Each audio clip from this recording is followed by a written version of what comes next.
Musdalifah, kalau memang nyampe Musdalifah itu masih sore, itu air numpuk basah masih banyak. Tetapi setelah akhir-akhir menjelang subuh itu sudah habis semua air. Jadi nanti usahakan itu dari pintu masuk diturunkan itu di Musdalifah harus segera merapat mendekati pintu keluar. Setelah nanti diangkut dari Musdalifah ke Mina, diturunkan di Mina, kemahnya sudah sudah siap juga, tinggal Bapak Ibu masuk aja ke kemah. Ada kasur, ada bantal selimut juga di sana di Mina.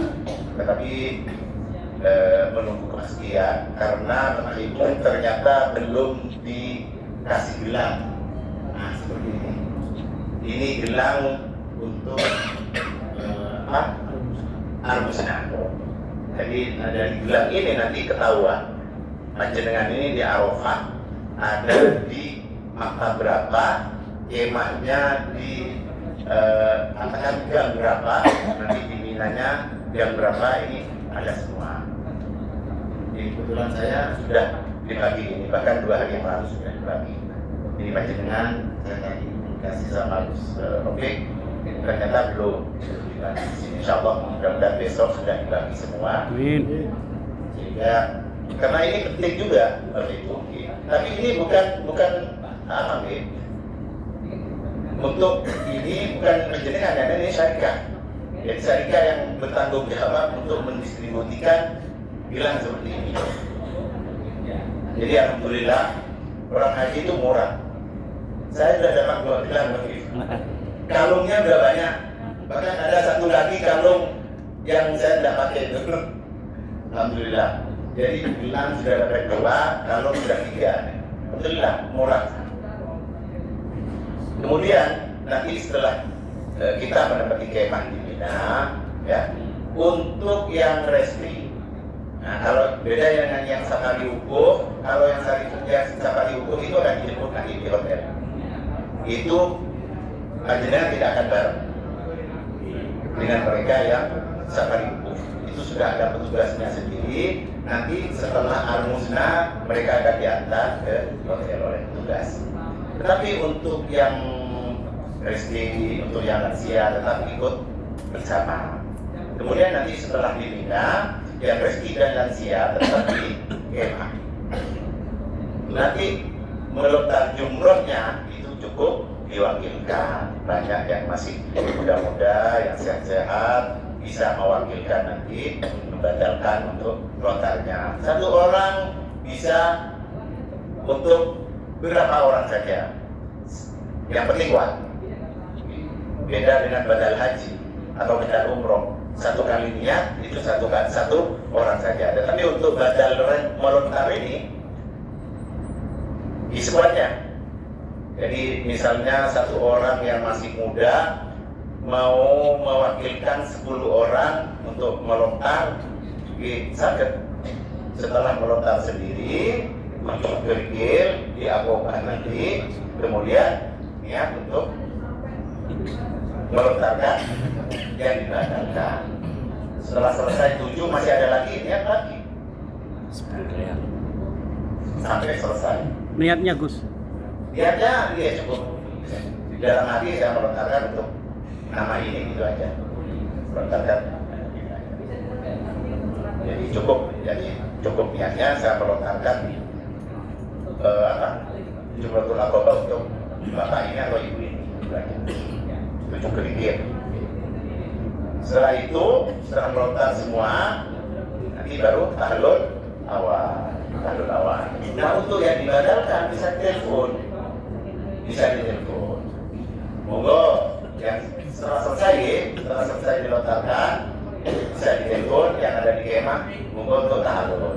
Atau kalau tidak bisa ditelepon ya nunggu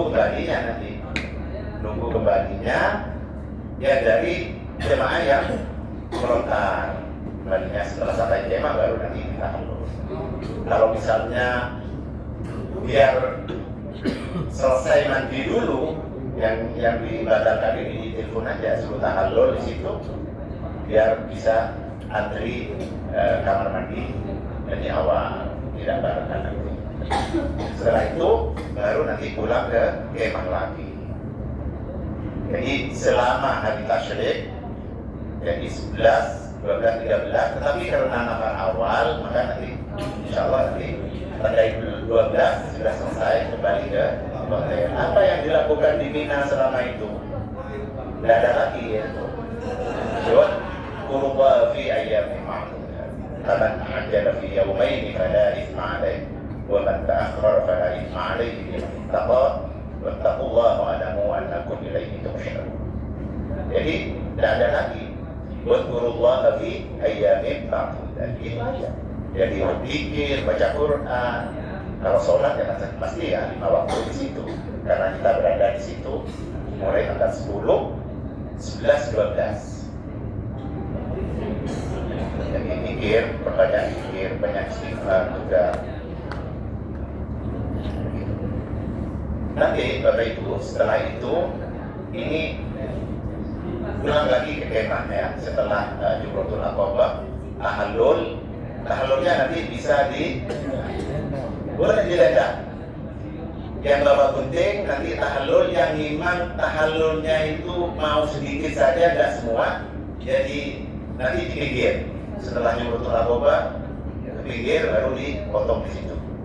Kalau tidak, kalau yang mau langsung digundul dilakukan di kemah dengan syarat jangan dipotong dulu di sekitar Jamarat itu. Kalau dipotong di situ baru gundulnya di sana, nanti yang gundul itu bukan termasuk tahallul, tidak dapat pahala tahallul. Jadi cuma cukur rambut biasa jatuhnya. Jadi kalau memang mau tahallul itu sekalian digundul, nanti tahallulnya di kemah dengan catatan setelah meletak jumroh dalam perjalanan pulang dari Jamarat menuju ke kemah itu tetap dijaga haram ihramnya. Nanti siapa yang melakukan tahallul misalnya yang mencukur, nah yang ingin mencukur orang lain, membantu orang lain untuk tahallul harus tahallul sendiri dulu. Jadi sebelum tahallul sendiri tidak boleh membantu orang lain untuk tahallul. Nah, jadi paling tidak nanti misalnya nih saya nanti kebetulan saya mau gundul juga, ya itu saya paling tidak harus gitu sendiri baru bantu yang lain. Nah nanti setelah itu baru nanti yang lain dibantu. Jadi yang penting untuk tahallul ini tidak boleh membantu orang lain untuk tahallul sebelum dirinya sendiri tahallul. Setelah tahallul, Bapak Ibu sudah haram ihram, sudah lepas sebagian, tinggal 2, ya. Tinggal 2 yaitu jima dan akad nikah. Belum. Nanti selesai semua ini setelah tahallul tsani, setelah tawaf ifadah dan sa'i. Tahallul tsani. Untuk tahallul tsani tidak usah menggunting rambut lagi. Kebanyakan jemaah kurang paham. Yang disebut tahallul itu disangkanya potong rambut. Padahal tahallul itu halal. Halal karena selama panjenengan berihram dari niat sampai selesai Jumratul Aqabah itu ada haram banyak muharrimatul ihram. Banyak haram ihram yang dijaga.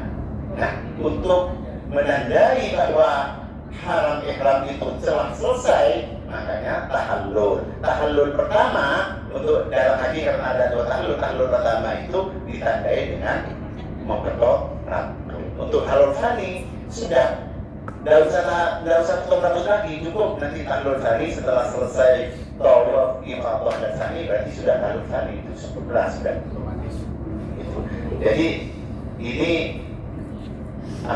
karena nanti tahallul awal itu bisa dilakukan dengan 2 cara sebenarnya. Tapi karena ini skemanya panjenengan nanti dari Arafah, Musdalifah ke Mina, otomatis nanti Jumratul Aqobah. Nah itu setelah Jumratul Aqobah itulah nanti tahallul awal itu. Kalau jemaah yang dari Arafah Musdalifah langsung ke Masjidil Haram tidak ke Mina dulu, maka tahallul awalnya nanti setelah tawaf ifadah dan sa'i, baru tahallul awal. Mungkin takutnya di situ di Marwah. Tahallul sa'inya dapat setelah mereka melontar Jumratul Aqobah. Dibalik seperti itu. Kemudian setelah itu panjenengan lepas semua Rami Rom 32 tadi, Abdul Bika dan Siman. Panjenengan boleh mandi pakai sabun, wangi-wangian, pakai pakaian biasa, Ihromnya dilepas. Jadi selama tanggal 10 setelah melontar itu malam 11, tanggal 11, malam 12 panjenengan sudah pakai pakaian biasa lagi. Nanti seperti yang sudah disepakati, insya Allah pada malam 12, insya Allah sekitar jam 2 dini hari itu kita akan kembali ke Jemarat dan Kemah untuk melontar dua waktu sekaligus. Jadi untuk lontaran yang tanggal 11 akan ditakhir ke jam 2. Setibanya di Jemarat akan dilontar pada waktu itu. Jemarat misalnya jam 3 baru sampai dari Kemah, berangkat jam 2, ini hari jam 3 sudah sampai Jemarat. Ula Wusta Aqobah itu yang untuk tanggal 11, supaya tidak capek berlari, tidak riwayat. Yang penting panjenengan ini syah secara syariah. Ula Wusta Aqobah. Kemudian turun ya, karena kita melontarnya insya Allah di lantai 3 itu yang searah dengan kemah yang ada di Mina. Dari Mina di kemah itu kita akan melewati 2 terowongan untuk menuju ke Jemarat. Dari 2 terowongan itu, setelah kita melewati 2 terowongan itu, kita akan sampai ke tempat Jemarat. Yang pertama kita lontar itu bulan Wusta Aqobah pada malam 12 tadi. Kemudian setelah itu, karena mabit di atas itu tidak boleh, harus turun ke bawah, ke lantai bawah sendiri. Ada lift di situ, ada eskalator, turun semua. Nanti di bawah itu nunggu subuh panjenengan. Mobile, jadi tidak boleh berhenti nih Pak, berhenti sebentar, jalan lagi. Waktunya tidak lama kok. Insya Allah setelah subuh, panjenengan sholat subuh di bawah dulu. Kemudian setelah itu, karena insya Allah kita akan kembali lagi ke kemah nanti setelah melontar yang untuk tanggal 12 ini, maka harus naik ke lantai 3 lagi. Nah, naik lantai 3 lagi, melontar lagi Jumratul Ula Wusta Aqobah yang untuk tanggal 12 selesai.